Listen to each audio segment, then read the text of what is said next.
আমি কোরআন কারীমের সূরাতুল হাস এই সূরার 41 নম্বর আয়াত খুতবার ভিতরে পাঠ করেছি। নবী সাল্লাল্লাহু আলাইহি ওয়াসাল্লাম অসংখ্য হাদিস থেকে ছোট্ট একটি হাদিস পাঠ করেছি।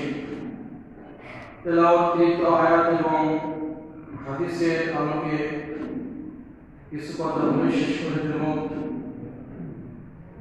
নবী সাল্লাল্লাহু আলাইহি ওয়াসাল্লাম যখন মক্কায় সাহাবীদেরকে নিয়ে ইসলামের দাওয়াত দিচ্ছিলেন, কালেমার দাওয়াত দিচ্ছিলেন, আল্লাহর দ্বীন প্রচার করতেছিলেন, মানুষদেরকে মানবতার দিকে, কল্যাণের দিকে আহ্বান করতেছিলেন, সে সময় কাফের বেঈমানরা প্রচুর পরিমাণে নবীজি এবং সাহাবীদের উপরে জুলুম অত্যাচার করে। এক পর্যায়ে তারা সাহাবীদেরকে, নবীজিকে তাদের যে জন্মস্থান, ঘর বাড়ি, ভিটে মাটি, তাদের নিজস্ব জায়গায় ঘর বাড়ি থেকে কাফের বেঈমানরা মারপিট করে, জুলুম করে মক্কার জমি থেকে বের করে দেয়। আল্লাযীনা উখরিজু মিন দিয়ারিহিম বিগাইরি হাক্কিন ইল্লা আন ইয়াকুলু রাব্বুনা আল্লাহ। তাদের একটি মাত্র অপরাধ ছিল, তারা বলতো যে আমাদের রব, আমাদের পালনকর্তা হচ্ছে আল্লাহ সুবহানাহু ওয়া তাআলা।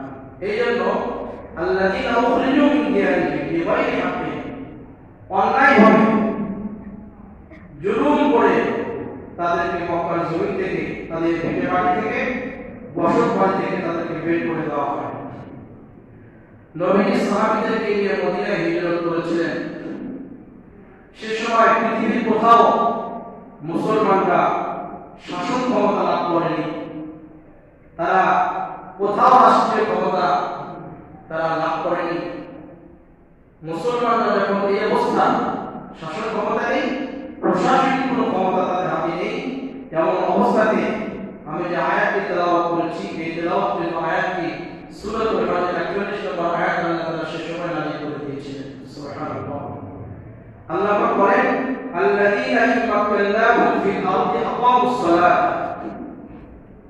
আচ্ছা, এখন তোমাদের কোনো ক্ষমতা নেই, তোমাদেরকে আমি শাসন ক্ষমতা দেই, তোমরা মাজলুম, নির্যাতিত, জুলুমের শিকার। আমি অগ্রিম একটা আয়াত নাযিল করে দিচ্ছি, আল্লাযীনা ইমাক্কাল্লাহুম ফিল আরদি আকামুস সালাত।